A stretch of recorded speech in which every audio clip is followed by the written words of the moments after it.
Hi, I'm David Branch, World Series of Fighting middleweight and light heavyweight champion. And today I want to talk about the heavyweight division, something that exploded into action on World Series of Fighting 31. And my goodness, I was right there to see it right in front of me. The first fight that I seen in the heavyweight division was Tyler King versus Lorenzo Hood. Okay, a really good matchup. Okay, with you see Lorenzo Hood coming out with big, hard punches, a really explosive athlete. Tyler King seems to be more of a technician. One of the more technical guys of the division. Whether people believe it or not, he's very careful and like really likes to implement certain strategies. And he's a big guy, and he's definitely going to return fire. That was an awesome fight. We seen Tyler King start to discombobulate Lorenzo Hood with some leg kicks early in the first round, and then he started to show signs of more wear and tear during the second. Tyler King almost did a good job staying away from those heavy shots from Lorenzo Hood, throwing really heavy hands, showing some really vicious ground and pound on top. The fight ended up in a guillotine choke. Tyler King ended up being the victor that night, but I'd love to see him fight again. Another fight was with Giuliano Cuttino versus Justin Willis. Justin Willis coming out of AKA. Those guys, rough rumble guys, rough bunch of dudes. And you've seen Giuliano coming out of Daniel Gracie's camp, strong background in jiu-jitsu, grappling. A really seesaw bout. You see both these guys like throwing tremendous shots at each other, just heavy leather thrown back and forth. It just looked like a train wreck if something would have landed. Towards the second round, Justin Willis started to land his combinations, and he really got really good with his momentum.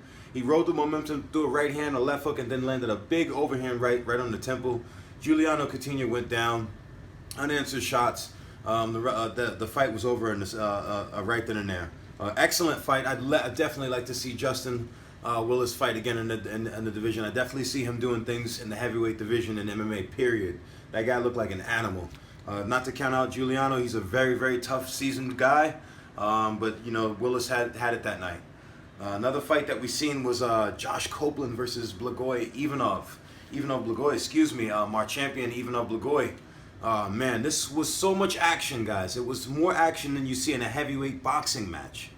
In MMA, this was more action than you see in a heavyweight boxing match. I was there, cage side, and I had blood all over my suit, all over my body. Me and the commentators, Todd Harris and Chelshawn, we got blood all over us. It was an action-packed fight.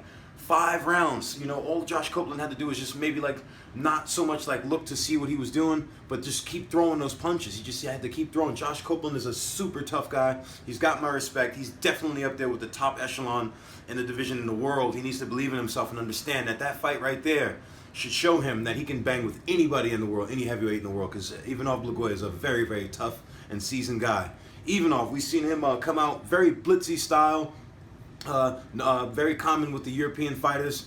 Very beautiful, brilliant judo and some of the parts of the fight. Catching Josh Copeland with a nice harai gauche.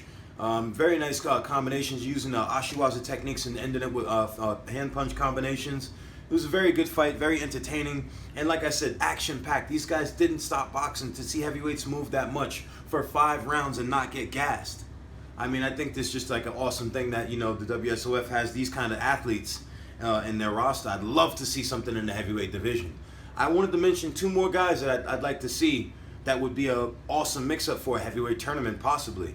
Is Derek Meeman, one of my former adversaries, and Steve Mako. I think that this would be a tremendous fight. I think that this would be a very good fight. All of these guys matching up to get that belt. Even though he's got his work cut out for him, I think this is going to be a great thing. Another fight that we seen that night was Jason Highwalker versus Mike Reese. And that fight was really good. Mike Reese is such a technician. I bumped into Mike Reese after the fight, and he said to me, man, you know what, that whole fight I controlled it. I knew I had him, but I just fell asleep from one time. It's just that one moment that you just change gears a little bit, and then you fall back, and then it happened. Justin Highwalker came with a big left hand, ended the fight. But I had the whole fight won by Mike Reese. The first round maybe it was a little bit back and forth, but it was pretty much controlled by Mike Reese. Like I said before, I can't wait for WSOF 31. WSOF 32. And heavyweight tournament. Please, somebody bring a heavyweight tournament to New York. People love to see knockouts. Heavyweights produce knockouts. Let's make it happen. WSOF 32. I'll see you there, guys.